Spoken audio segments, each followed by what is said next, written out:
ขอนิมนต์พระภิกษุสงฆ์สามเณรเจริญพรแม่ชีโยคีนั่งคุกเข่าพนมมือ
นิมนต์ครับ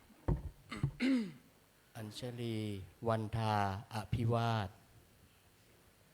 อัญชลีวันทาอภิวาทอัญชลีวันทาอภิวาทอัญชลีวันทาอัญชลีอิมินาสการเรนะอิมินาสการเรนะตังพุทธังอภิปูชยามะตังพุทธังอภิปูชยามะอิมินาสการเรนะอิมินาสการเรนะตังธัมมังอภิปูชยามะตังธัมมังอภิปูชยามะอิมินาสการเรนะอิมินาสการเรนะตังสังฆังอภิปูชยามะตังสังฆังอภิปูชยามะไหว้พระพร้อมกันอะระหังสัมมาสัมพุทโธภะคะวาพุทธังภะคะวันตังอภิวาเทมิสวาคาข้าโตภะคะวะตาธัมโมธัมมังนามัสสามิสุปติฏิปัปันนโนโนภะคะวะโตสาวกสังโฆสังฆังนามามิหันธรรมยังพุทธสสะภะคะวะโตปุพพาคณมะการังกะโรมาเซนะโมตัสสะภะคะวะโตอะระหะโตสัมมาสัมพุทธัสสะนะโมตัสสะภะคะวะโตอะระหะโตสัมมาสัมพุทธัสสะนะโมตัสสะภะคะวะโตอะระหะโตสัมมาสัมพุทธัสสะอัญชลีวันทาอภิวาทอัญชลีวันทาอภิวาทอัญชลีวันทาอภิวาทอัญชลีวันทาอัญชลี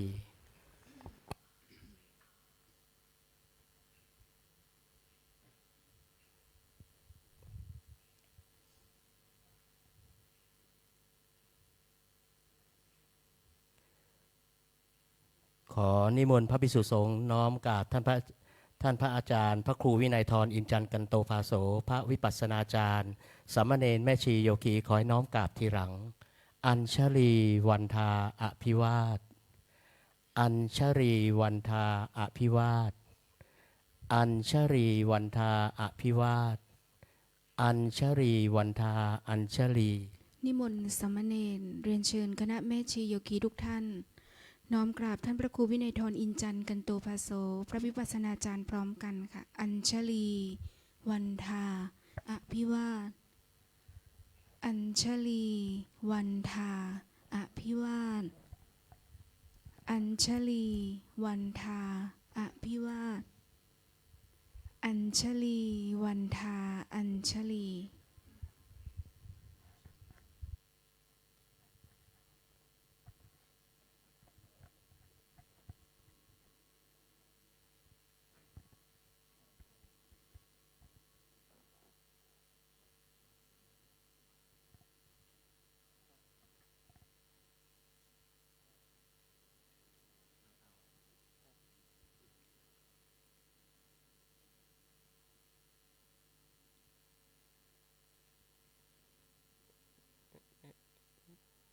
นิมนต์สามเณรทุกรูป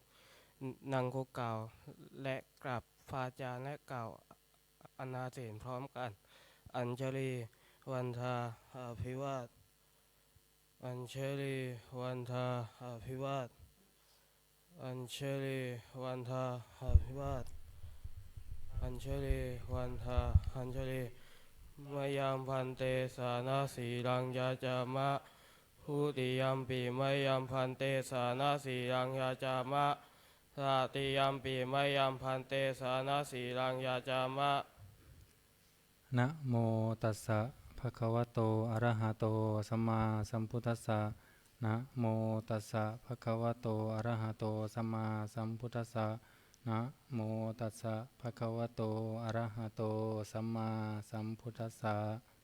นะโมตัสสะภะคะวะโตอะระหะโตสัมมาสัมพุทธัสสะนะโมตัสสะภะคะวะโตอะระหะโตสัมมาสัมพุทธัสสะนะโมตัสสะภะคะวะโตอะระหะโตสัมมาสัมพุทธัสสะยะมหังวัฏามิตังวะเทหิ อามะพันเต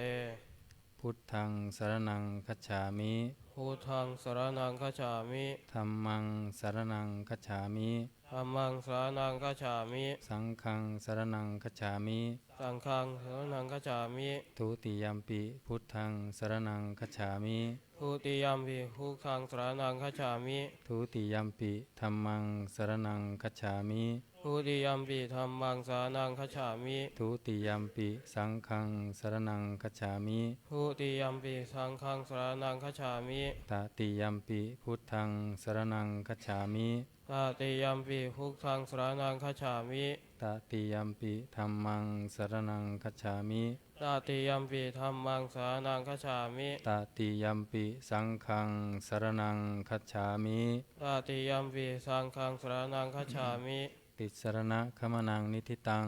อามะพันเตปานาติปาตาเวรมณี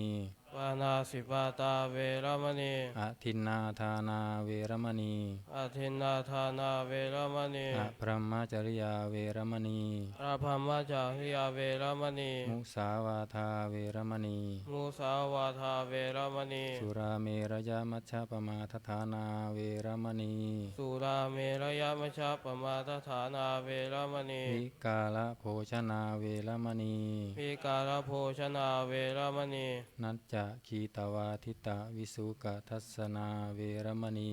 นาจากขีตาวาทิตาวิสุตทัสสนาเวรมณีมาลาคันทะวิเลปนะธารณมันดนาวิภูสนัฏฐานาเวรมณี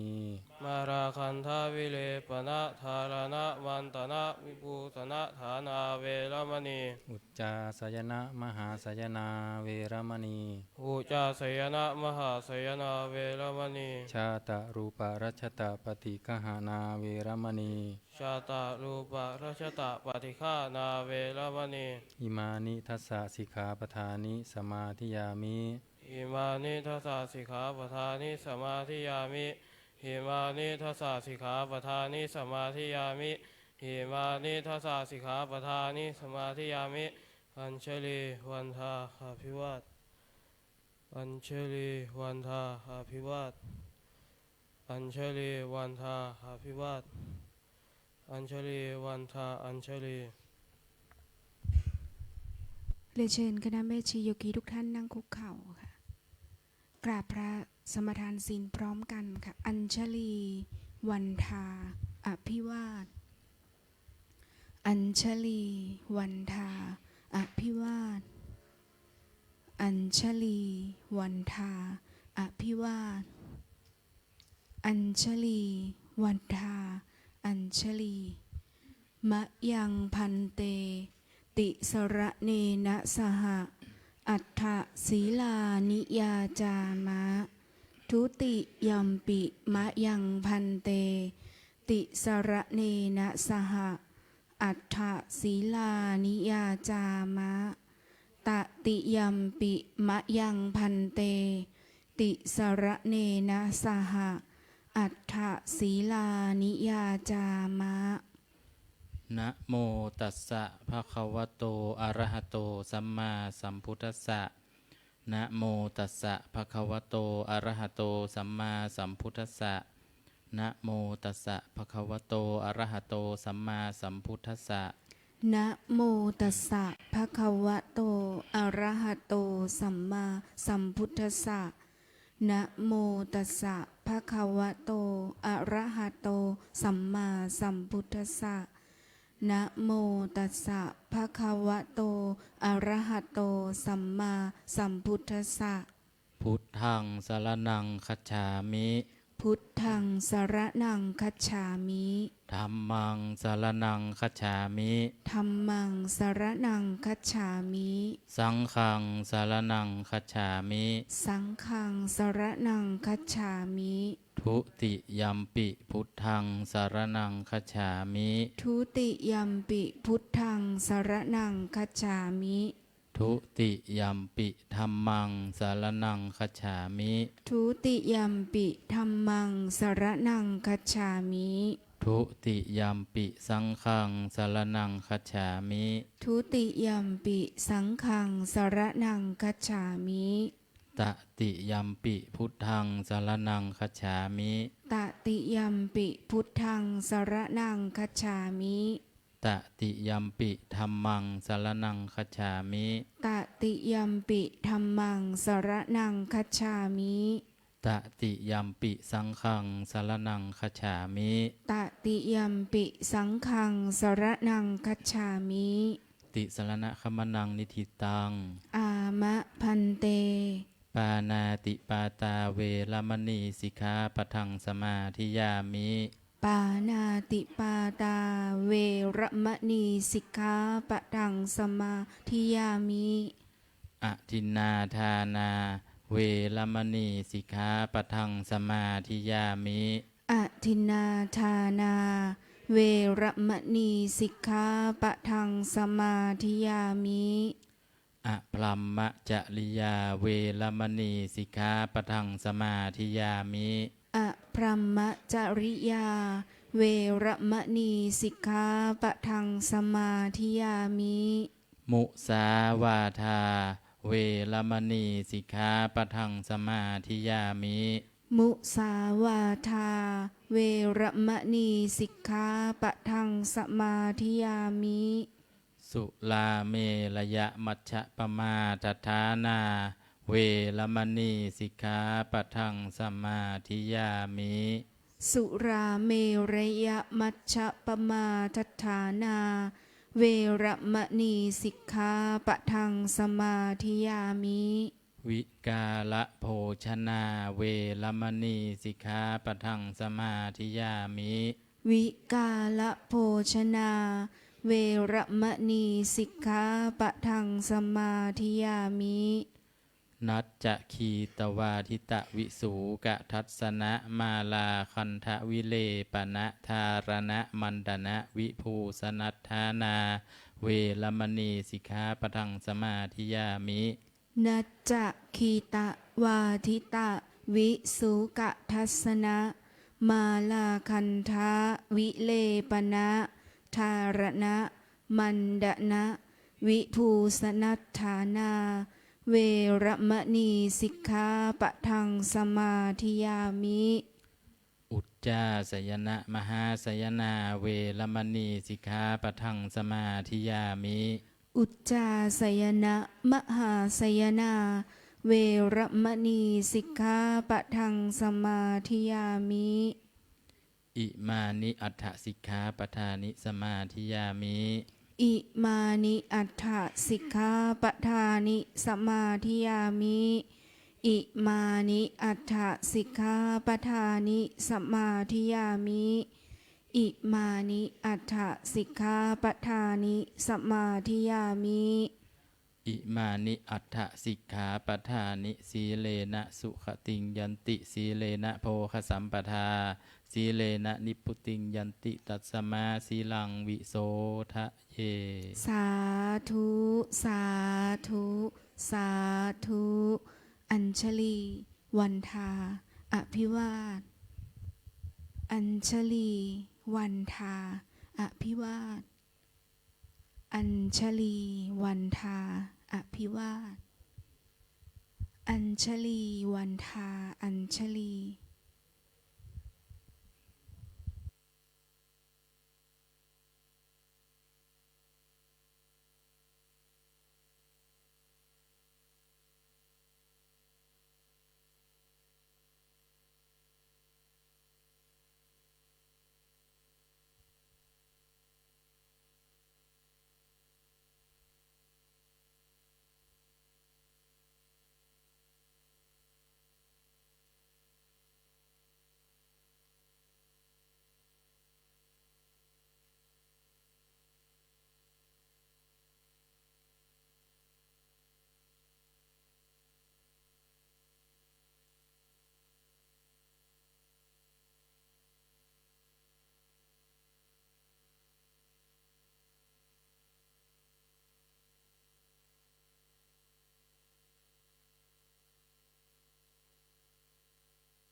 วันนี้เราจะได้ฟังเทศกับ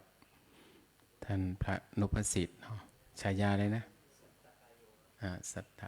กายโยที่เรียกกันทั่วไปท่านเทียชื่อท่านจริงๆท่านนพสิทธิ์จะได้เป็นผู้แสดงธรรมรัตนานิมนต์นะ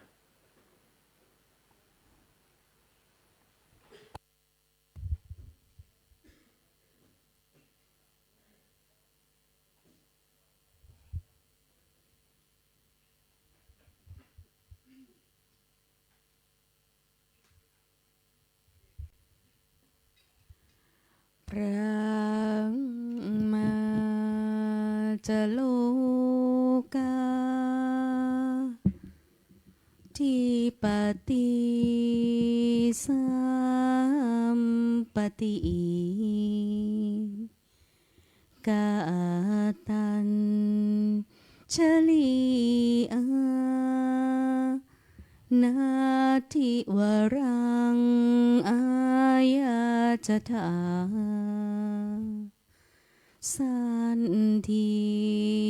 ทัสสัตตาอาปาราชาคาชาติกาเท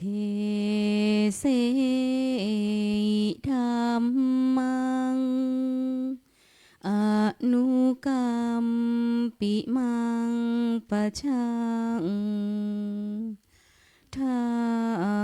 สามบดีพรหมเป็นบรมในพรหมมาทรงฤทธิ์ที่ศักดากว่าบริษัททุกหมู่พรหมน้อมหัดนามัสการประดิษฐานณที่สม จึงบางคมจุลีบาทพระศาสดาขอพรอันประเสริฐวราเลิศมาโอรานปวงสัตว์ในโลกากิเลสน้อยก็ยังมีขอองค์พระจอมปราดสู่ธรรมาสอันรู้จริงโปรดปวงประชานีท่านจงโปรดแสดงธรรมนิมนต์ท่านเจ้าข้าผู้ปรีชาอันเลิศล้ำโปรดแสดงพระสัทธรรมเทศนาพระวาทีเพื่อให้สำเร็จผลแด่ปวงชนบรรดานี้โสภสุขเกษมสีสมดังเจตนาเทินอาราธนังกโรมา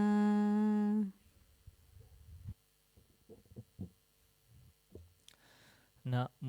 ตัสสะภะคะวะโตอะระหะโตสัมมาสัมพุทธัสสะนะโมตัสสะภะคะวะโตอะระหะโตสัมมาสัมพุทธัสสะนะโมตัสสะภะคะวะโตอะระหะโตสัมมาสัมพุทธัสสะปุตตามัตถิธนะมัตถิอิติพาโลวิหัยยติอัตตาหิอัตโนนัตถิกุโตปุตากุโตทะนันตินะมัตถุรัตนัตยัสสะขอความนอบน้อมของข้าพเจ้าจงมีแด่พระรัตนตรัยมีคุณขององค์สมเด็จพระสัมมาสัมพุทธเจ้ามีคุณของพระธรรมคำสั่งสอนขององค์สมเด็จพระสัมมาสัมพุทธเจ้ามีคุณของพระอริยสงฆ์และสมมุติสงฆ์ขององค์สมเด็จพระสัมมาสัมพุทธเจ้าขอถวายความเคารพพระครูวินัยขอถวายความเคารพพระครูวินัยธรอินจันทร์กันโตภาโสผู้ช่วยเจ้าอาวาสวัดลำเปิงตะโปธารามพระวิปัสสนาจารย์ประจำสำนักวัดลำเปิงตะโปธารามตลอดถึงพระมหาเถระพระเถระพระมัชชิมะและพระนวกะทุกรูปด้วยความเคารพรวมถึงสามเณรขอเจริญพรมายังแม่ชีโยคีผู้ปฏิบัติธรรมอุบาสกอุบาสิกาที่มาปฏิบัติธรรมณวัดละเปิงตะโปธารามแห่งนี้รวมถึงพุทธศาสนิกชนผู้ที่รับฟังทางโซเชียลของวัดลำเปิงตะโปธารามณบัดนี้จักแสดงพระธรรมเทศนาเพื่อฉลองศรัทธาและประดับสติปัญญาของท่านสาธุชนทั้งหลายผู้มาขวนขวายในการบำเพ็ญกุศลบุญยราศีมีการให้ทานมีการรักษาศีลมีการภาวนาเพื่อมุ่งผลคือความสุขและความเจริญในชีวิตของตนเองเพราะบุญกุศลย่อมจะอำนวยผลให้บุคคลผู้ที่สร้างบุญกุศลไว้ได้ประสบความสุขทั้งในโลกนี้และในโลกหน้า อันหนึ่งพระธรรมเทศนาที่จะนำมาแสดงในโอกาสบัดนี้มีชื่อเรียกว่าคนพาลเดือดร้อนเพราะมัวไปยุ่งกับเรื่องของคนอื่นมากเกินไปตามในแห่งพระพุทธนิพนธ์คาถาซึ่งสมเด็จพระสัมมาสัมพุทธเจ้าได้ทรงตรัสไว้ว่าปุตตามัตถิธนมัตถิเป็นต้นแปลความได้ว่าคนพาลย่อมที่จะเดือดร้อนวุ่นวายเพราะถือว่าบุตรของเรานั้นมีอยู่ทรัพย์สมบัติของเรานั้นมีอยู่ก็เมื่อตนของตนยังไม่มีเลยบุตรและทรัพย์จะมีแต่ที่ไหนดังนี้คาถาสุภาษิตนี้พระพุทธเจ้าตรัสปรารภกับเศรษฐีผู้หนึ่งที่มีชื่อว่าอนันทะซึ่งเป็นมหาเศรษฐีผู้ที่มีทรัพย์มากแต่ก็เป็นคนที่มีนิสัยตนีถ้าภาษาชาวบ้านเนาะง่ายๆก็เป็นคนที่ขี้งกถ้าภาษาที่ฟังดูแล้วเพราะหน่อยก็เป็นคนที่ตนีไม่รู้จักที่จะใช้ทรัพย์สินให้เป็นประโยชน์เศรษฐีคนนี้ก็เลยไม่ได้รับความสุขจากทรัพย์สินที่ตนเองมีอยู่แต่กลับได้รับความเดือดร้อนเรื่องราวของเศรษฐีเนี่ยมีรายละเอียดที่น่าสนใจแล้วก็น่ารับฟังซึ่งอาตมาภาพจะได้นำมาเล่าให้ญาติโยมทั้งหลายได้รับฟังต่อไปในสมัยพุทธกาลครั้งหนึ่งสมเด็จพระสัมมาสัมพุทธเจ้าทรงประทับอยู่ณเมืองสาวัตถีในเมืองสาวัตถีนั้นก็มีมหาเศรษฐีคนหนึ่งชื่อว่าอนันทะมีสมบัติถึง80โกฏถ้าเทียบกับยุคปัจจุบันก็ประมาณ800ล้านบาทนะโยมถือว่าเป็นมหาเศรษฐีเลยมีเงินมีทรัพย์สินเงินทองถึง800ล้านบาทแต่ในสมัยพุทธกาลเนี่ยก็เทียบเท่ากับ80โกฏก็นับว่าเป็นเศรษฐีผู้ที่มีความร่ำรวยมหาศาลแต่ว่าเศรษฐีผู้นี้มีนิสัยที่ตนีเก็บทรัพย์ไว้อย่างเดียวแล้วก็ไม่รู้จักใช้ทรัพย์ให้เกิดประโยชน์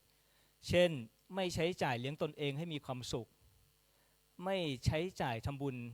ให้ทานในศาสนาพุทธไม่ใช้จ่ายช่วยเหลือสงเคราะห์คนยากคนจนเศรษฐีผู้นี้มีบุตรคนหนึ่งชื่อว่ามูลสิริแล้วก็ได้อบรมสั่งสอนบุตรของตนเนี่ยให้มีนิสัยตนีเช่นเดียวกับผู้ที่เป็นบิดาโดยที่บุตรปฏิบัติในหลักของโดยให้บุตรเนี่ยปฏิบัติในหลักของคนที่มีความตนีเนี่ยอยู่3ประการที่1ก็เศรษฐีสอนให้บุตรของตัวเองเนี่ยบอกว่าอย่าทะนงว่าตนเองเนี่ยมีทรัพย์เยอะนะนี่เป็นข้อที่1ข้อที่2เศรษฐีได้สอนกับลูกชายว่าอย่าใช้ทรัพย์ที่มีอยู่ข้อที่3เนี่ยจงหาทรัพย์ใหม่เพิ่มขึ้นแล้วก็ท่านเศรษฐีเนี่ยก็ได้พร่ำสอนบุตรชายให้ใช้จ่ายทรัพย์เหมือนกับใช้ยาหยอดตายาหยอดตานี่ขวดใหญ่นะโยมเนาะแต่เวลาเราหยอดตาเนี่ยเราจะใช้แค่1 ถึง 2หยดก็เท่ากับว่าเรามีทรัพย์สินเยอะแต่ใช้จ่ายทีละนิดทีละหน่อยเพราะฉะนั้นถ้าใครอยากที่จะมีความมั่นคงมั่งคั่งนะคุณโยมหาให้ได้มากใช้ให้ได้น้อยๆเก็บให้ได้เยอะๆยังไงก็รวยแน่นอนไม่ต้องไปร้องขอที่ไหนเอาอย่างเศรษฐีคนนี้เป็นตัวอย่างเนาะหาให้ได้เยอะๆใช้ให้ได้น้อยๆเก็บให้ได้เยอะๆก็มีความเป็นเศรษฐีอย่างแน่นอนกลับมาพูดถึงเรื่องของยาหยอดตาก็คือเปรียบเสมือนกับยาหยอดตาหมายความว่าให้ใช้จ่ายทรัพย์ให้น้อยที่สุดเหมือนเวลาหยอดตาเนี่ยใช้ยาแต่น้อยนะขวดใหญ่นะแต่ว่าใช้ทีละหยดถึง2หยดแล้วก็ให้แสวงหาทรัพย์เพิ่มขึ้นให้เยอะๆให้มากๆเหมือนปวกที่สร้างรังใหญ่แล้วก็เหมือนแมลงผึ้งที่นำเกสรเนี่ยมาสร้างรังให้ใหญ่ขึ้นท่านสาธุชนญาติโยมทั้งหลายความจริงคำสอนของอนันทเศรษฐีผู้นี้เนี่ยที่สอนให้บุตรชายรู้จักแสวงหาทรัพย์สินเนี่ยเป็นคำสอนที่เป็นประโยชน์มากๆใครที่ปฏิบัติได้ก็จะเป็นเศรษฐีได้จริงก็คือไม่ให้ใช้ทรัพย์ที่มีอยู่อย่างที่ได้กล่าวเมื่อข้างต้นเนาะไม่ให้ใช้ทรัพย์ที่มีอยู่แล้วก็ให้หาทรัพย์ใหม่เพิ่มขึ้นแต่คำสอนของเศรษฐีผู้นี้มีข้อบกพร่องที่ให้เก็บทรัพย์ไว้อย่างเดียวไม่ให้ใช้จ่ายทรัพย์เพื่อความสุขแก่ตนลักษณะของคนที่เป็นเศรษฐีเช่นนี้อยู่ในประเภทของปู่โสมเฝ้าทรัพย์ก็คือหวงแหนทรัพย์ไว้อย่างเดียวแ แต่ก็ไม่จ่ายทรัพย์นำมาซึ่งความสุขให้กับตนเองเลยเศรษฐีประเภทนี้แม้ว่าจะมีทรัพย์สินมากมายแต่ก็เหมือนกับคนที่ยากจนเพราะว่าไม่ได้รับความสุขจากการที่ตัวเองเนี่ยมีทรัพย์สินมากมายท่านอนันทเศรษฐียิ่งมีอายุมากขึ้นทรัพย์สมบัติก็ยิ่งมากขึ้นเพราะว่าหาแล้วก็เก็บสะสมแล้วก็ไม่ใช่ทรัพย์สมบัติที่หามาได้แต่กับแสวงหาทรัพย์สมบัติใหม่เพิ่มขึ้นเรื่อยๆเมื่อมีทรัพย์สมบัติมากขึ้นก็เก็บทรัพย์ตัวเนี้ยฝังดินไว้สมัยก่อนยังไม่มีธนาคารเนาะสมัยพุทธกาลเนี่ยทรัพย์สมบัติที่มีก็จะเอาฝังดินไว้เพราะว่าในสมัยโบราณถ้าทรัพย์สมบัติที่มีถ้าเอาไว้ในบ้านเนี่ยก็เกรงว่าจะโดนปล้นโดนเหล่าโจรทั้งหลายเนี่ยมาปล้นสะดมทรัพย์ปล้นทรัพย์ไปก็เลยเอาทรัพย์ตัวนี้ฝังดินไว้ใครที่มีทรัพย์มากก็จะฝังดินตระกูลของ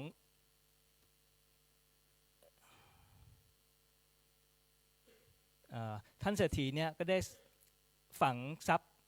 ซ่อนไว้ในดินในที่ดินเนี่ยถึง5แห่งแต่ละแห่งก็เป็นกลุ่มทรัพย์ที่ใหญ่มหาศาลขั้นต่อมาท่านเศรษฐีผู้นี้ก็ได้เจ็บป่วยแล้วก็สิ้นชีวิตไปแต่ไม่ได้บอกว่าสถานที่ที่ตนเองเนี่ยฝังทรัพย์ไว้ให้กับบุตรชายของตนที่มีชื่อว่ามูลสิริบุตรชายก็ไม่ทราบว่าบิดาของตนได้นำทรัพย์สินไปฝังไว้ที่ไหนขณะที่ท่านอนันทเศรษฐีก่อนที่จะสิ้นใจเนี่ยจิตใจของท่านเศรษฐีเนี่ยมันไม่ได้ผ่องใสแล้วก็มัวห่วงแต่กังวลเรื่องของทรัพย์สินไม่ได้คิดถึงเรื่องของบุญกุศลเลยเพราะว่าในขณะที่ยังมีชีวิตอยู่ก็ไม่เคยได้สร้างบุญสร้างกุศลไว้ดังนั้นเมื่อเศรษฐีผู้นี้ถึงแก่กรรมท่านเศรษฐีก็มีจิตที่เศร้าหมองด้วยอำนาจของความโลภในทรัพย์สมบัติเมื่อจิตเศร้าหมองในขณะที่ตายไปจึงไปเกิดในทุกขติก็คือไปเกิดในสถานที่ที่ไม่ดีเท่าไหร่นักดังสมเด็จพระพุทธชินสีตรัสไว้ว่าเมื่อจิตเศร้าหมองทุกขติเป็นที่หวังได้เมื่อจิตไม่เศร้าหมองสุขคติเป็นที่หวังได้เพราะฉะนั้นเมื่ออนันทเศรษฐีผู้ที่มีจิตเศร้าหมองก่อนตายเนี่ยก็ไปตายแล้วก็ไปเกิดในทุกขติภูมิก็คือไปเกิดในครรภ์ของหญิงจันทานในตระกูลของคนจันทานที่ยากจนอย่างมากๆพระราชาเมืองสาวัตถีเมื่อทรงทราบว่าอนันทเศรษฐีเนี่ยได้เสียชีวิตไปแล้วก็ทรงแต่งตั้งมูลนิธิมูลสิริผู้ที่เป็นบุตรชายเนี่ยให้รับตำแหน่งเป็นเศรษฐีแทนตระกูลของคนจันทานที่อนันทเศรษฐีไปเกิดนั้นเนี่ยมีประมาณ 1,000 ครอบครัวหมายความว่าตระกูลจันทานตรงนี้มีถึง 1,000 ครอบครัวแล้วคนจันทานเหล่านี้ก็มีอาชีพร่วมกันทำงานรับจ้างหารายได้มาจุนเจือกับครอบครัวปรากฏว่านับตั้งแต่อนันทเศรษฐีไปเกิดอยู่ในครรภ์ของหญิงที่ผู้ที่เป็นจันทานเนี่ยตระกูลของคนจันทานนั้นก็ประสบแต่ความเดือดร้อนก็คือไม่มีคนมาจ้างให้ทำงานแล้วก็อาหารที่บริโภคก็ขาดแคลนพวกคนจันทานก็เห็นเหตุการณ์นี้ไม่ดีเมื่อเหตุการณ์ไม่ดีเกิดขึ้นเช่นนั้นเนี่ยก็ได้ลงความเห็นว่าจะต้องมีคนลักกีดีเนี่ยเกิดขึ้นอย่างแน่นอนจึงทำให้เกิดเหตุการณ์ที่ไม่ดีเช่นนี้จึงได้ทำการแยกกลุ่มของคนเนี่ยออกมาเพื่อที่จะหาว่าใครเนี่ยเป็นกาลกิณีเมื่อแยกออกมาได้แล้วก็จึงได้พบกับคนลักกิณีก็คือหญิงจันทานผู้ที่เป็นมารดาของอนันทเศรษฐี ผู้ที่มาเกิดอยู่ในครรภ์พวกคนจันทานจึงได้ขับไล่หญิงจันทานผู้ที่เป็นกาลกิณีเนี่ยออกไปจากตระกูลหญิงจันทานก็จึงแยกออกไปอยู่คนเดียวแล้วก็ได้รับความเดือดร้อนอย่างมากมายต้องอดต้องอยากจนกระทั่งได้คลอดบุตรชายปรากฏว่าบุตรชายก็คืออนันทเศรษฐีที่เกิดมาใหม่เนี้ยมีรูปร่างที่พิกลพิการก็มีมือมีเท้าเนี่ยมีตามีหูมีจมูกเนี่ยล้วนแล้วแต่พิกลพิการอย่างเช่นมีเท้าก็ เท้าก็จะเกมีดวงตาก็มีดวงตาที่ดวงตาเหล่นะก็มันจะมีตาเหล่มีเท้าเกก็เป็นผู้ที่พิการคนหนึ่งมีรูปร่างอัปลักษณ์ด้วยแถมยังเหมือนกับปีศาจที่เปื้อนฝุ่นแม้บุตรชายจะมีรูปร่างพิกลพิการน่าเกลียดเช่นไรก็แล้วแต่ว่าหญิงจันทานผู้นี้ผู้ที่เป็นมารดาของอนันทเศรษฐีเนี่ยก็ได้มีความรักแล้วก็มีความสงสารให้กับบุตรผู้ที่อาภัพเนี่ยของตนเองอย่างมากมายแล้วก็ต้องเลี้ยงดูบุตรด้วยความยากลำบากยากแค้นวันไหนถ้าเธออุ้มบุตรไปด้วยเนี่ยก็จะไม่มีคนจ้างทำงานแล้วก็วันนั้นก็จะไม่ได้ค่าจ้างแต่ถ้าเธอทิ้งลูกคนนี้ไว้อยู่ที่บ้านแล้วไปหางานทำก็พอจะได้ทำงานได้ค่าจ้างบ้างได้ค่าจ้างพอที่จะซื้ออาหารกลับมาเลี้ยงดูตนเองแล้วก็ลูกน้อยได้เมื่อลูกเติบโตขึ้นพอที่จะไปขออาหารผู้อื่นเลี้ยงชีวิตได้แม่ผู้ที่เป็นแม่ก็จึงเอาภาชนะชามกระเบื้องสำหรับใส่อาหารวางไว้ในมือลูกชายแล้วก็พูดกับลูกชายด้วยว่าพูดกับลูกชายด้วยใบหน้าที่หม่นหมองแล้วก็เสียงสะอื้นว่าลูกรักของแม่เอ๋ยลูกเกิดมาอาภัพมากแม่ได้รับความทุกข์ได้รับความเดือดร้อนเพราะลูกมามากแล้วบัดนี้แม่ไม่สามารถที่จะเลี้ยงลูกได้เพราะว่าลูกอยู่กับแม่ก็มีแต่นำความโชคร้ายมาให้แก่แม่ไม่สามารถที่จะหาทรัพย์สินเงินทองได้เลยลูกจงเลี้ยงตัวเองเถิดก็คือลูกจะต้องถือชามกระเบื้องชามใบนี้ไปขออาหารในโรงทานที่เขาจัดไว้สำหรับคนกำพร้าคนอนาถาเพื่อที่จะมีชีวิตอยู่ต่อไปเด็กน้อยผู้พิการเกิดความรู้สึกเศร้าใจในความอาภัพของตนเองที่ถูกมารดาเนี่ยขับไล่ก็ร้องไห้สะอึกสะอื้นแล้วรับชามกระเบื้องจากผู้ที่เป็นมารดาแล้วก็ลามารดาเนี่ยไปตามยถากรรมของตนเองเธอได้เดินออกไปขออาหารตามบ้านต่างๆจนกระทั่งมาถึงบ้านของตนบ้านเก่าของอนันทเศรษฐีจึงระลึกชาติได้ว่าแล้วก็จำได้ว่าบ้านหลังนี้เคยเป็นบ้านของตนจึงเดินเศรษฐีจันทานผู้นี้จึงได้เดินเข้าไปในบ้านเมื่อลูกชายผู้ที่เป็นลูกของเศรษฐีเนี่ยเห็นเด็กพิการที่มีรูปร่างน่าเกลียดเหมือนปีศาจเข้ามาในบ้านก็ตกใจร้องไห้แล้วก็กลัวพวกคนใช้ในบ้านของมูลสิริเศรษฐีผู้ใหม่เนี่ยไม่ทราบว่าเด็กพิการคนนี้คือใครไม่ทราบว่าเด็กพิการคนนี้คืออนันทเศรษฐีผู้ที่มาเกิดก็ช่วยกันทุบตีเด็กพิการแล้วก็นำออกไปทิ้งไว้ที่กองขยะเด็กน้อยผู้พิการก็ได้รับทุกขเวทนาอย่างแสนสาหัสนอนร้อนครวญครางอยู่ในกองขยะในเช้าวันนั้นสมเด็จพระสัมมาสัมพุทธเจ้าได้เสด็จออกบิณฑบาตพร้อมด้วยพระอานนท์เมื่อเสด็จมาถึงกองขยะที่เด็กพิการนอนอยู่ได้ทอดพระเนตรเห็นเด็กพิการเมื่อพระอานนท์ได้ทูลถามเรื่องของเด็กพิการคนนี้พระพุทธองค์ทรงทราบเรื่องของเด็กพิการคนนี้ด้วยพยานจึงเล่าประวัติในชาติก่อนของเด็กพิการให้กับพระอานนท์ได้ฟังว่าเด็กพิการผู้นี้ก็คืออนันทเศรษฐีผู้ที่มาเกิดที่เศรษฐีมาเกิดเป็นคนพิการน่าเกลียดเช่นนี้ก็เพราะว่ามีแต่ความตนีไม่ทำบุญไม่ให้ทานจึงมาเกิดเป็นคนยากจนเช่นนี้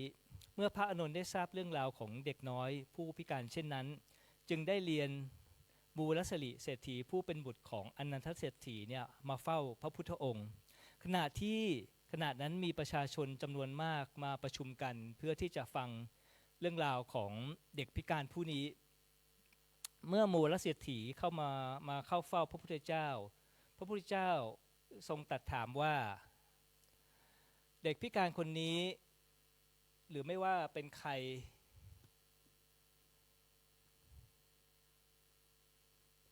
พระพุทธเจ้าทรงตรัสถามว่ารู้จักเด็กพิการคนนี้ไหมหรือว่าไม่ว่าจะเป็นใครเมื่อเศรษฐีกราบทูลว่าไม่ทราบพระพุทธองค์จึงตรัสว่าเด็กพิการคนนี้ ก็คืออนันทเศรษฐีผู้ที่เป็นบิดาของมูลสิริมูลสิริก็ยังไม่ยอมเชื่อว่าเด็กพิการคนนี้เป็นบิดาของตนพระพุทธเจ้าจึงตรัสกับเด็กพิการผู้ที่มีร่างกายน่าเกลียด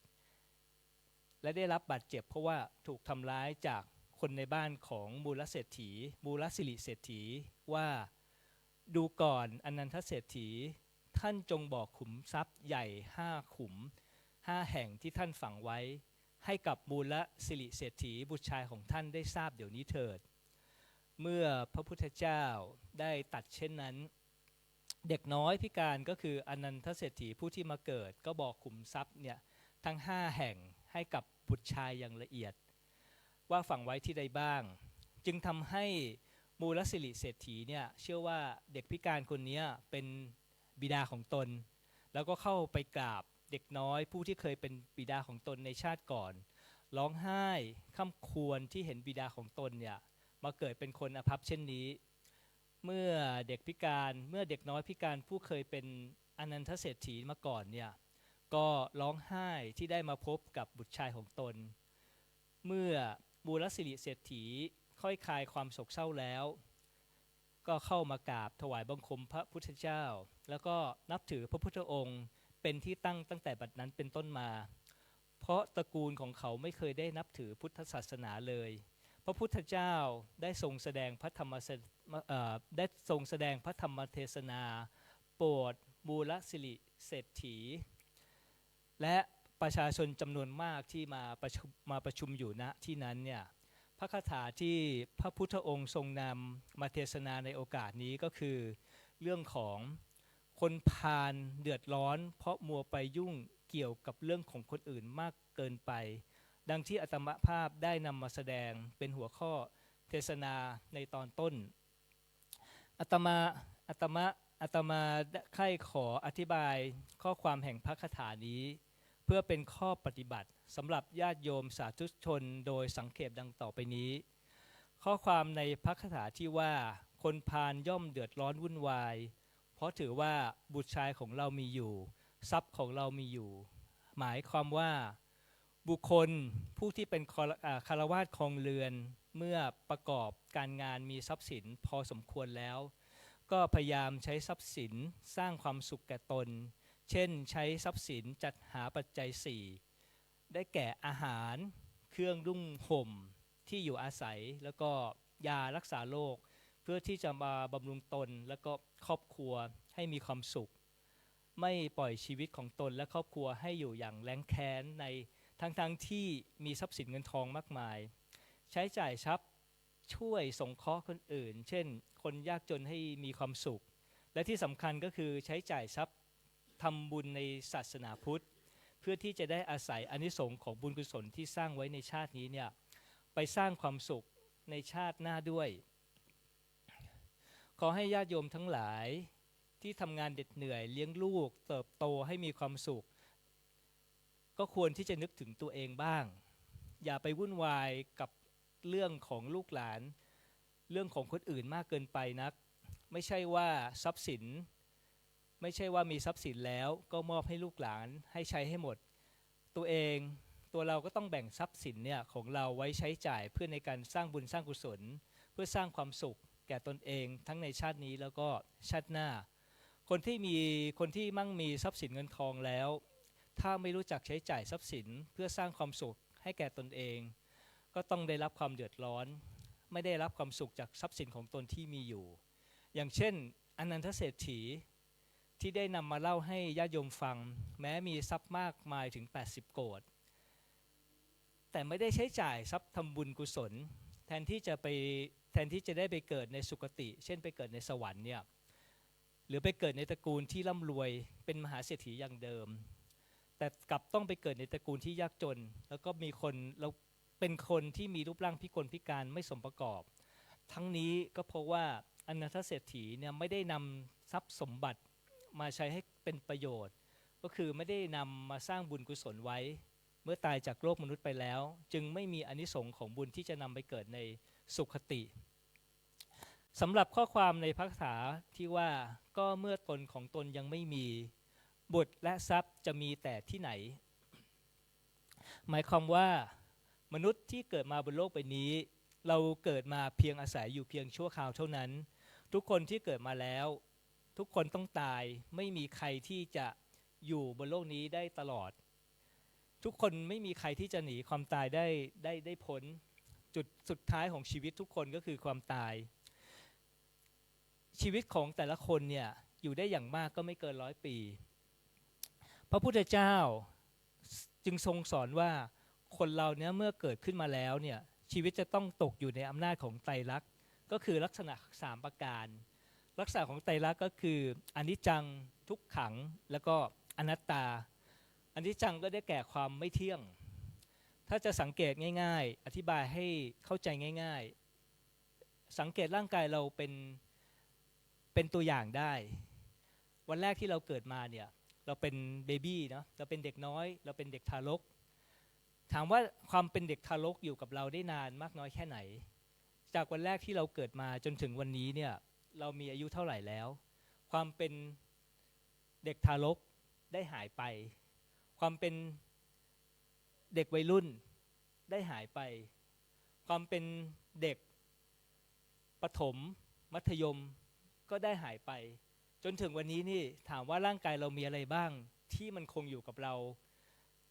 ในสภาพเดิมตั้งแต่วันแรกที่เราเกิดมาอันนี้คือความหมายของคำว่าอนิจจังคือความไม่เที่ยงร่างกายเราก็ไม่เที่ยงทุกวินาทีที่ผ่านไป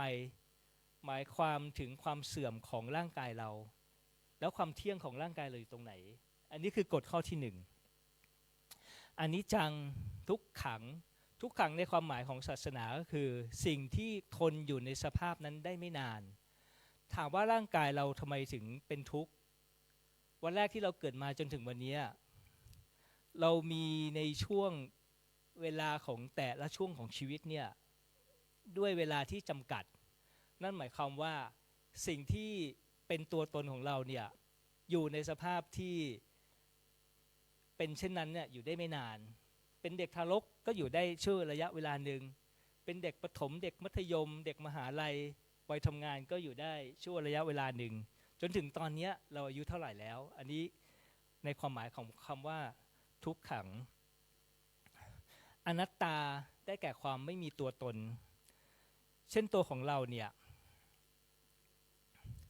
ถามว่ามีตัวตนไหมเราเกิดมาบนโลกใบนี้เราใช้ร่างกายเนี้ยไม่เกิน100 ปีหลังจากที่สิ้นอายุไขเราไม่สามารถที่จะเอาร่างกายนี้ไปได้เลยในทางศาสนาแล้วก็ครูบาอาจารย์ได้กล่าวไว้ว่าในเมื่อเรามีโอกาสที่ได้เกิดมาเป็นมนุษย์แล้วเรามีร่างกายครบ32ประการเรามีสติเรามีปัญญาเราเกิดในประเทศที่มีศาสนาเราเกิดในประเทศที่มีเราเกิดมาในครอบครัวที่มีความคิดที่ถูกต้องในเรื่องเกี่ยวกับศาสนาเนี่ยเพราะฉะนั้นนี่ในช่วงระยะเวลา100ไม่เกิน100 ปีที่เรายังมีชีวิตอยู่เนี่ยเราสามารถจะใช้ร่างกายของเราเนี้ยสร้างบุญสร้างกุศลได้ในทางศาสนาก่อนที่วันสุดท้ายของชีวิตจะมาถึงทุกชีวิตเนี่ยตกอยู่ภายใต้ของกฎอนิจจังทุกขังอนัตตาอย่างที่อาตมาภาพได้กล่าวมาในข้างต้นแล้วแม้แต่ทรัพย์สินเงินทองก็เช่นเดียวกันก็คือสลายไปสิ้นอย่างเช่นถ้าเรามีบ้านเรามีรถยนต์หรือว่ามีเงินฝากอยู่ในธนาคารนับ100 ล้านบาทก็ตามจะกี่พันล้านบาทก็ตามแต่ในที่สุดแล้วทรัพย์สินต่างๆนั้นก็ไม่ใช่ของเราเมื่อเราตายไปเนี่ยเราไม่สามารถที่จะเอาอะไรไปได้เลยแม้แต่เส้นผมของเราเนี่ยแค่1 เส้นเราก็ยังไม่สามารถที่จะเอาไปได้สิ่งที่จะนำไปได้มันก็มีแค่2 อย่างก็คือบุญแล้วก็บาปบุคคลที่ทำบุญไว้มากๆเนี่ยแม้ร่างกายจะแตกดับไปแล้วแต่บุญกุศลที่สร้างสมไว้ในโลกนี้ก็จะติดตามมาในชาติหน้าและจะนำความสุขความเจริญมาให้ในชาตินั้นๆส่วนผู้ที่ทำแต่บาปนั้นก็ยังส่งผลให้เขาไปเกิดในทุกขติภูมิเช่นไปเกิดในนรกแม้จะเกิดเป็นมนุษย์อีกก็ไปเกิดในทุกขติเช่นมีร่างกายที่พิกลพิการมีฐานะความเป็นอยู่ที่ยากจนอย่างเช่นอนันทเศรษฐีที่ได้กล่าวมาในข้างต้นอาตมาภาพได้เล่าให้ญาติโยมฟังพอเป็นตัวอย่างแม้จะมีทรัพย์มาก แต่ก็ไม่ได้ทำบุญไว้เมื่อตายไปจึงไปเกิดในทุกขติกลายเป็นคนพิการแล้วก็มีฐานะยากจนแต่ก่อนที่จะจบการเทศนาธรรมอาตมาภาพขอขยายความชีวิตหลังความตายหลายๆคนอาจจะทราบแล้วอาจจะรู้แล้วหลายๆคนอาจจะยังไม่รู้ว่าชีวิตหลังความตายของเราเนี่ยมีคติไปได้ถึง7เส้นทางที่1เนี่ยทางไปนรกถ้าเราอยากไปนรกนะคุณโยมมีโทสะเยอะๆโทสะเนี่ยหมายถึงความร้อนเนาะความร้อนเนี่ยมันก็จะพาไปสู่สิ่งที่ร้อนสถานที่ที่ร้อนถ้าเราเสียชีวิตในขณะที่เรามีโทสะอยู่เนี่ยเราหนีไม่พ้นแน่นอนก็คือไปนรกเวลาในนรกเนี่ยเปรียบประมาณว่า1 วันในนรก1 วันในนรกเนี่ยเท่ากับเลข14แล้วก็เลข0เนี่ยอีก140ตัวโยมคิดดูว่า1 วันในนรกเนี่ยเท่ากับกี่วันของโลกมนุษย์14บวกด้วยเลข0อีก140ตัวถ้าเราเผลอได้ตกนรกนะพูดง่ายๆถ้าเราตกสัก500ชาติ500ปีนะโยมเราจะต้องอยู่ในนรกขนาดไหนโยมไม่สามารถนับได้สายที่2ทางที่ไปเป็นเปรตแล้วก็เป็นอสุรกายไปได้ด้วยความโลภพูดง่ายๆคือไปด้วยความอยากได้เนาะความอยากได้อยากมีอยากเป็นแต่ว่าจะไปเป็นเปรตไปอสุรกายเนี่ยจะต้องไปด้วยความโลภที่เป็นมิจฉาทิฏฐิหมายความว่าไงหมายความว่ามีความเห็นผิดการกระทำทุจริตด้วยการทำโจรกรรมปล้นสะดมประพฤติผิดในกามแล้วก็พูดโกหกหลอกลวงต้มตุ๋นอันเนี้ยจะนำพาไปสู่ความเป็นเปรตและอสุรกายไปด้วยความโลภที่เป็นมิจฉาทิฏฐิแต่ถ้าเป็นความอยากได้อยากเป็นที่เป็นสามัญธรรมดาเป็นการกระทำที่สุจริตมีความเพียรพยายามมีความหาทรัพย์มาในทางที่ชอบก็จะไม่เป็นเหตุให้เราไปเกิดในเปรตหรือว่าอสุรกายเพราะฉะนั้นถ้าเรามีความเห็นถูกต้องโอกาสก็จะน้อยลงที่จะไปเป็นเปรตไปเป็นอสุรกายภูมิของเปรตอสุรกายเนี่ยเป็นภูมิที่มีแต่ความหิวกระหายมีแต่ความทรมานอยู่ตลอดเวลาแล้วก็ไม่กล้าที่จะปรากฏตัวปรากฏกายหลบซ่อนอยู่แบบนั้นเนี่ยตลอดกันจนกว่าที่จะสิ้นวิบากกรรมที่ตนได้กระทำไว้หนทางที่3ทางไปเป็นเดรัจฉานก็ได้แก่โมหะผู้ที่จะเดินไปเป็นสัตว์เดรัจฉานเนี่ยเรียกว่ามนุษย์สติเดรัจฉานโนหมายความว่าตัวเนี่ยเป็นมนุษย์แต่ใจเนี่ยเป็นสัตว์เดรัจฉานก็คือมีโมหะมีความหลงมีความไม่รู้มีความมืดมนความที่เป็นสัตว์เดรัจฉานเนี่ยความที่เป็นสัตว์ก็คือไม่รู้จักการบำเพ็ญกุศลไม่รู้จักการปฏิบัติเพื่อความสำเร็จ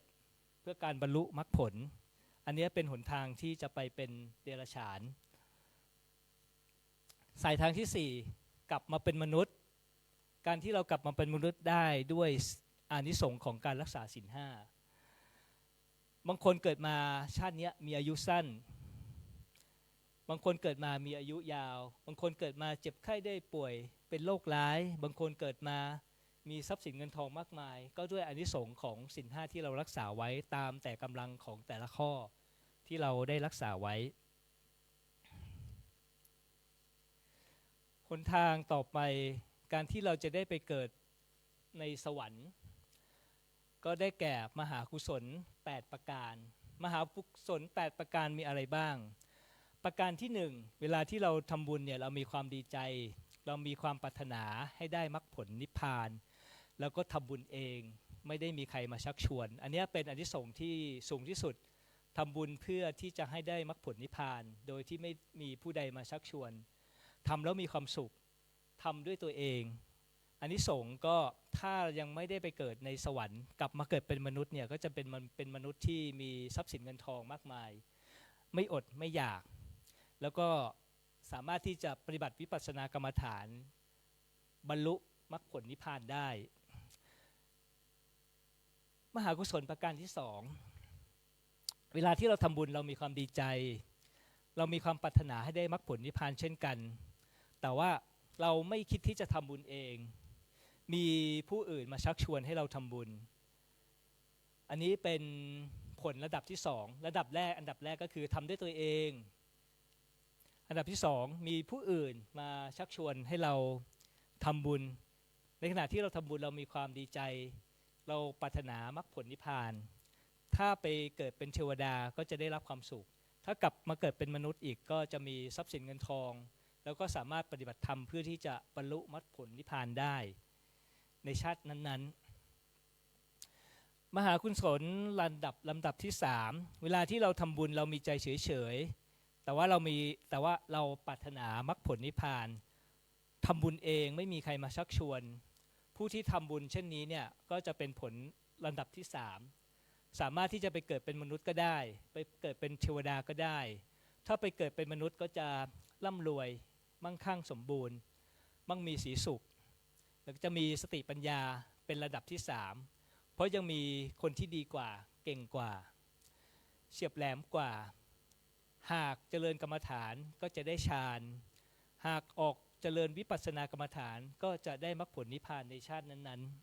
ๆมหากุศลระดับที่4เวลาที่เราทำบุญเนี่ยเรามีใจเฉยๆแต่มีใจที่ปรารถนามรรคผลนิพพานมีผู้ที่ชักชวนให้เราทำบุญผู้ที่ทำบุญเช่นนี้ก็จะได้ผลเป็นระดับที่4สามารถไปเกิดเป็นมนุษย์ก็ได้ไปเกิดเป็นเทวดาก็ได้แต่ถ้าไปเกิดเป็นมนุษย์ก็จะมีความมั่นคงร่ำรวยเช่นกันและมีสติปัญญาเป็นระดับที่4ถ้าออกเจริญสมถกรรมฐานก็จะได้ฌานถ้าออกเจริญวิปัสสนากรรมฐานก็จะได้มรรคผลนิพพานในชาตินั้นๆมหากุศลระดับที่5ในเวลาที่เราทำบุญเนี่ยเรามีความดีใจแต่เราไม่มีความปรารถนามรรคผลนิพพานทำบุญด้วยตัวเองไม่ได้มีใครมาชักชวนเนี่ยผู้ที่ทำบุญเช่นนี้ขาดปัญญาหมายความว่าเราไม่ได้ปรารถนามรรคผลนิพพานเป็นการทำบุญที่ขาดปัญญาผลที่ได้ก็เป็นลำดับที่5สามารถที่จะไปเกิดเป็นมนุษย์ก็ได้ไปเกิดเป็นเทวดาก็ได้ถ้าเกิดเป็นมนุษย์ก็จะมีความร่ำรวยมีความมั่งมีสีสุขแต่ว่าขาดปัญญาก็คือไม่มีปัญญาที่จะได้ฌานได้มรรคได้ผลหมายความว่าถ้าเจริญสมถกรรมฐานก็จะไม่ได้ฌานถ้าเจริญวิปัสสนากรรมฐานก็จะไม่สามารถที่จะบรรลุมรรคผลนิพพานในชาตินั้นได้แต่บุญกุศลที่สร้างไว้เนี่ยจะเป็นปัจจัยส่งเสริมให้ได้ในชาติต่อๆไปมหากุศลระดับที่6เวลาที่เราทำบุญเรามีความดีใจแต่ว่าเราไม่ได้ปรารถนามรรคผลนิพพานเนี่ยมีผู้ที่ชักชวนให้เราทำบุญผู้ที่ทำบุญเช่นนี้ก็จะได้ผลเป็นระดับที่6แต่ขาดปัญญาสามารถที่จะไปเกิดเป็นมนุษย์ก็ได้ไปเกิดเป็นเทวดาก็ได้จะไปเกิดเป็นมนุษย์ก็จะมีความร่ำรวยมีความมั่นคงสมบูรณ์มั่งมีสีสุขแต่ว่าขาดปัญญาก็คือไม่มีปัญญาที่จะได้ฌานได้มรรคได้ผลได้นิพพานในชาตินั้นแต่บุญกุศลที่เราได้สั่งสมไว้ก็จะเป็นปัจจัยให้เราได้มรรคผลนิพพานในชาติต่อๆไปมหากุศลระดับที่7เวลาที่เราทำบุญเนี่ยเรามีใจเฉยๆเราไม่ปรารถนามรรคผลนิพพานทำบุญเองไม่มีใครมาชักชวนให้ทำบุญผู้ที่ทำบุญเช่นนี้จะได้รับผลในลำดับที่7ได้ผลบุญแต่ขาดปัญญาแต่ว่าสามารถเนี่ยนำไปเกิดเป็นมนุษย์ได้ไปเกิดเป็นเทวดาก็ได้ถ้าเกิดเป็นมนุษย์ก็จะมีความร่ำรวยมั่งมีสีสุขแต่ไม่มีปัญญาพอที่จะได้บรรลุฌานมรรคผลนิพพานในชาตินั้นแต่บุญกุศลที่เราทำไว้ก็จะเป็นปัจจัยให้เราได้บรรลุฌานมรรคผลนิพพานในชาติต่อๆไปมหากุศลลำดับสุดท้ายก็ได้แก่ เวลาที่เราทำบุญเนี่ยเรามีใจเฉยๆไม่ปรารถนามรรคผลนิพพานมีผู้ที่มาชักชวนเราจึงจะทำบุญผู้ที่ทำบุญเช่นนี้ก็เป็นผลระดับที่8สามารถไปเกิดไปเกิดในสวรรค์ก็ได้กลับมาเกิดเป็นมนุษย์ก็ได้ถ้ามาเป็นมนุษย์ก็จะมีความมั่งมีสีสุขร่ำรวยไม่อดไม่อยากไม่ทุกข์แต่ขาดปัญญาที่จะพาให้ปฏิบัติให้ได้ฌานปฏิบัติให้ได้มรรคผลนิพพานในชาตินั้นแต่ก็เป็นปัจจัยที่จะส่งผลให้สามารถบรรลุธรรมในชาติต่อๆไปได้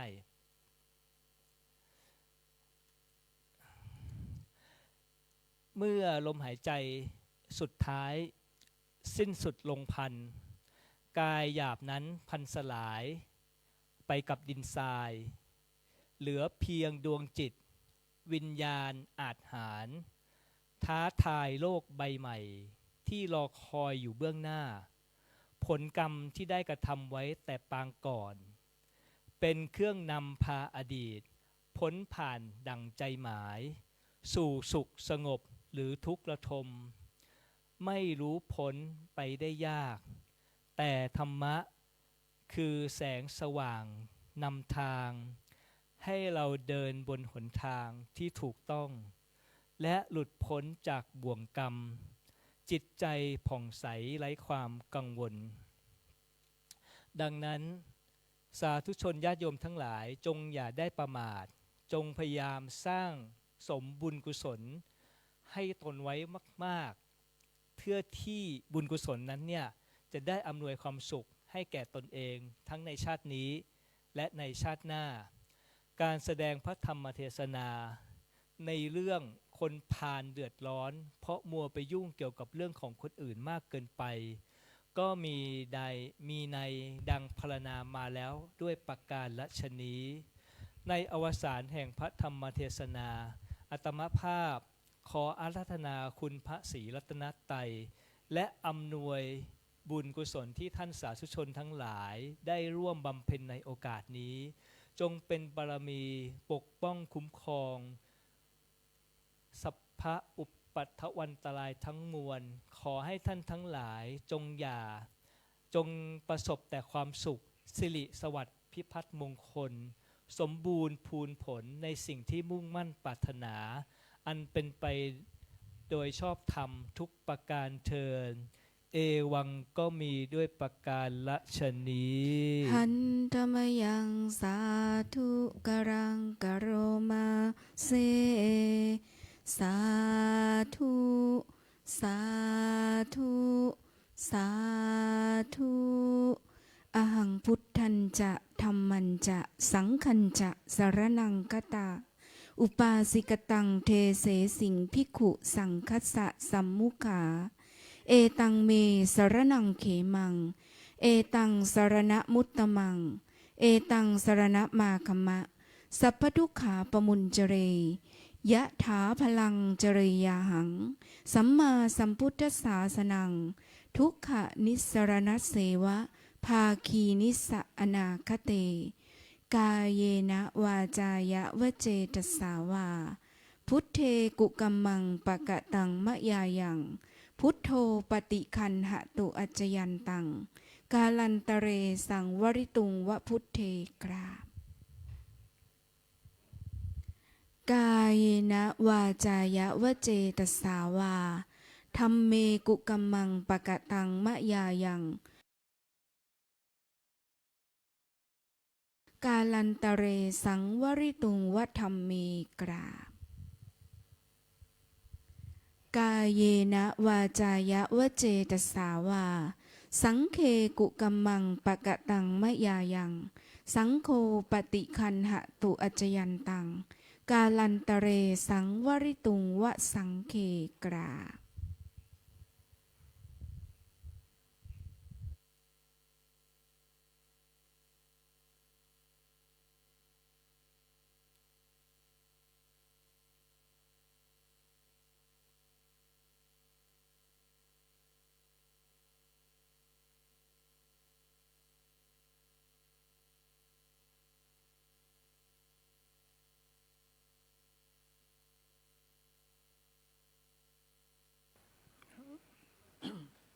เราก็ได้ฟังธรรมะจากท่านนพสิทธิ์เกี่ยวกับการให้ทานนะให้ทานรักษาศีลภาวนาแล้วเป็นบาตรเบื้องต้นเนาะมีทรัพย์เราไม่ให้ทานเนาะแต่เราทุกคนให้อยู่แล้วเนาะไม่ให้มากก็ให้น้อยให้ตามกำลังศรัทธาก็เป็นตัวอย่างในพระไตรปิฎกไปหาอ่านรายละเอียดเอาเนาะอ่านรายละเอียดกรรมแต่ละชาติไม่เหมือนกันนะในพระไตรปิฎกนะไม่ได้มีชาติเดียวเนาะจะหลายเรื่องทำไมเกิดมาเป็นเศรษฐีรวยบางชาติก็ได้ทำความดีบางชาติก็ไม่ได้ทำความดีกันแต่มันเป็นของเฉพาะตัวเนาะเป็นของเฉพาะตัวแต่วันนี้หลวงพ่อเจ้าวาดท่านไม่อยู่ท่านไปเทศที่จอมทองมีงานทั้งวันนะนี่ยังไม่ได้เข้าวัดเลยไปตั้งแต่เช้าตั้งแต่7 โมงกว่าจนถึงเย็นนี้ยังไม่ได้เข้าวัดไปเทศที่จอมทองเพราะว่าพรุ่งนี้เป็นเขาเรียกวันสำคัญแล้วเขาเอาพระธาตุสีจำทองพระบรมสารีริกธาตุมาส่งน้ำมั่งพรุ่งนี้นะออกมาส่งน้ำวันนี้หลวงพ่อเลยไปเทศเราก็ได้ทำหน้าที่ของเราเนาะเดี๋ยวเราจะได้ไหว้พระแล้วก็จะได้ปฏิบัติใครปฏิบัติต่อก็ปฏิบัตินะจะพักตามอัธยาศัยก็ได้แล้วแต่สะดวกเนาะท่านสุพรชัยมีเลยไหมไม่มีนะ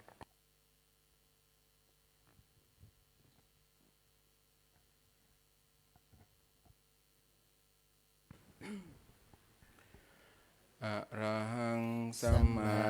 สัมพุทโธภะคะวาพุทธังภะคะวันตังอภิวาเทมิสวากขาโตภะคะวะตาธัมโมธัมมังนามัสสามิสุปฏิปันโนภะคะวะโตสาวกสังโฆสังฆังนามามิ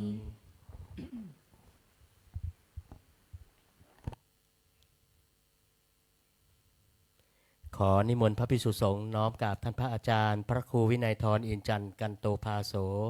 พระวิปัสสนาจารย์สามเณรแม่ชีโยคีขอให้น้อมกราบทีหลังอัญชรีวันทาอภิวาทอัญชรีวันทาอภิวาทอัญชรีวันทาอภิวาทอัญชรีวันทาอัญชรีนิมนต์สามเณรเรียนเชิญคณะแม่ชีโยกีทุกท่านน้อมกราบท่านพระครูวินัยธรอินจันทร์กันโตภาโสพระวิปัสสนาจารย์พร้อมกันค่ะอัญชลีวันทาอภิวาทอัญชลีวันทาอภิวาทอัญชลีวันทาอภิวาทอัญชลีวันทาอัญชลีจัตตารโอธรรมวัฏันติอายุวันโนสุขังภะลังสาธุสาธุสาธุขอนิมนต์พระภิกษุสงฆ์สามเณรช่วยกันเก็บอาสนะกลับเข้าที่เดิมนะครับโยคีช่วยกันด้วยนะครับค่ะสำหรับโยคีทุกท่านนั้นทั้งสองฝั่งช่วยกันปิดประตูหน้าต่างนะเก็บอาสนะเก็บใบสมทานศีลให้เรียบร้อยค่ะ